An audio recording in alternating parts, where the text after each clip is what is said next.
Paul se réveilla en sursaut, le cœur battant à tout rompre. L'horloge numérique sur sa table de nuit indiquait 3h33. La pièce était plongée dans l'obscurité, mais il avait la désagréable sensation qu'il n'était pas seul. Pourtant, rien ne bougeait. Il prit une longue inspiration, se passa une main sur le visage et tenta de calmer son esprit. Ces derniers jours, son sommeil était une mosaïque brisée de rêves étranges et de cauchemars si vifs qu'il semblait voler des fragments de sa réalité. Il se redressa, alluma la lampe de chevet. La lumière douce illumina la pièce, et tout sembla normal, ses livres empilés sur la table, ses vêtements éparpillés sur la chaise. Pourtant, quelque chose clochait. Il n'aurait su dire quoi, mais l'air était dense, chargé. Paul se leva pour aller chercher un verre d'eau dans la cuisine. Le parquet grinça sous ses pas, comme à son habitude. En traversant le couloir, il remarqua que la porte de la salle de bain était entrebâillée. Il était certain de l'avoir fermée. Un frisson lui parcourut l'échine, mais il tenta de se convaincre qu'il avait oublié. Il s'approcha doucement et poussa la porte.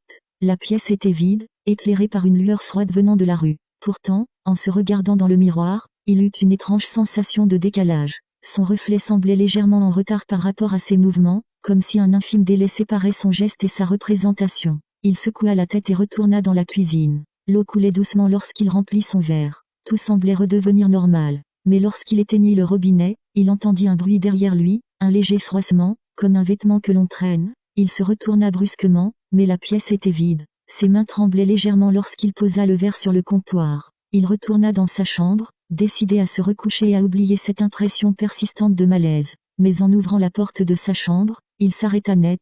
Son lit était vide, ou plutôt, il était là, allongé, dormant paisiblement. Paul resta figé, incapable de comprendre ce qu'il voyait. Son propre corps, exactement comme il l'avait laissé quelques minutes plus tôt, respirait lentement sous les draps. « Ce n'est pas possible », murmura-t-il, la gorge nouée. Une sensation de vertige l'envahit, comme si le sol sous ses pieds vacillait. Il voulut faire un pas en arrière, mais une voix familière retentit derrière lui. « Pourquoi es-tu debout ?» Il se retourna brusquement. Une femme se tenait là, dans l'ombre du couloir. Elle ressemblait étrangement à sa sœur, Clara, mais il savait que ce n'était pas elle. Clara était à des centaines de kilomètres, dans une autre ville. « Tu devrais être au lit », continua-t-elle d'une voix douce, mais légèrement distordue. « Qui êtes-vous » balbutia-t-il, sa respiration s'accélérant. Elle fit un pas vers lui, et dans la lumière, son visage changea. Ses traits se brouillèrent, devenant flous, comme une peinture diluée par la pluie. Paul recula précipitamment dans sa chambre et claqua la porte, son cœur battant à tout rompre. Mais lorsqu'il se retourna, le lit était vide,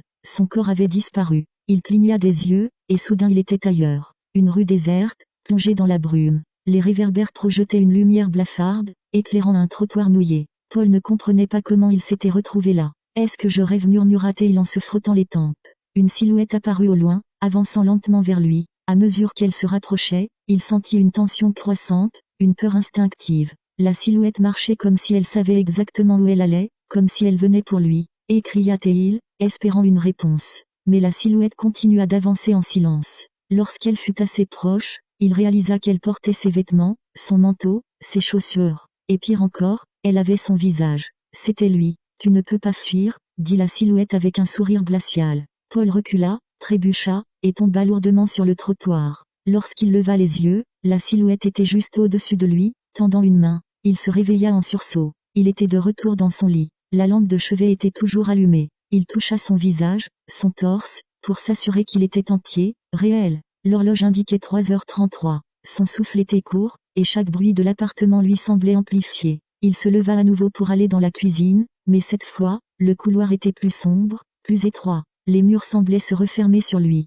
En arrivant dans la cuisine, il trouva le verre d'eau qu'il avait rempli. Mais il y avait une empreinte de main sur le bord du verre, une empreinte qui n'était pas la sienne. Une voix douce, presque murmurée, résonna derrière lui. « Alors, tu as compris ?» Paul se retourna lentement. Il se retrouva face à lui-même, mais cette fois, son double avait des yeux noirs, vides. « Comprendre quoi » balbutia-t-il. Son double sourit, révélant des dents parfaitement blanches. « Que tu n'as jamais quitté ce lit. » Le sol se déroba sous ses pieds, et tout devint noir. Paul ouvrit les yeux, il était encore dans son lit. L'horloge affichait 3h33, mais cette fois, il n'essaya pas de bouger. Il resta allongé, fixant le plafond, terrifié par l'idée de découvrir ce qui l'attendait derrière la porte.